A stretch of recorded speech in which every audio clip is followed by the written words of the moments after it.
et digne peuple de Guinée,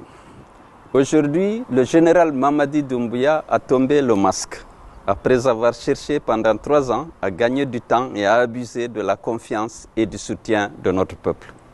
Sa candidature à sa propre succession, alors qu'il a juré en tant qu'officier sur le Coran devant l'armée, le peuple de Guinée et la communauté internationale de ne pas prendre part aux élections organisées pour le retour à l'ordre constitutionnel, sa candidature, dis-je, serait une haute trahison de sa parole d'honneur et donc un grave parjure personnel. La communauté internationale, qui a espéré tant et jusqu'au bout qu'il joindrait l'acte à la parole, est aussi flouée que notre peuple trahi.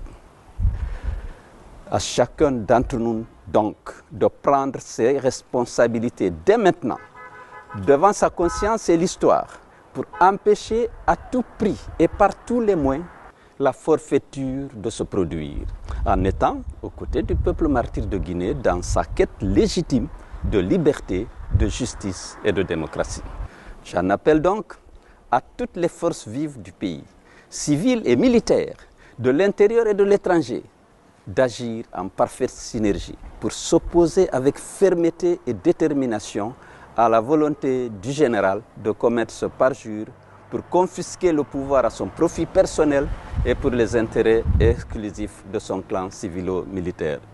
Nous devons tous réagir avec une combativité à la mesure de l'affront et de la provocation. Le général Mamadi Doumbouya et ses soutiens et alliés seront tenus pour responsables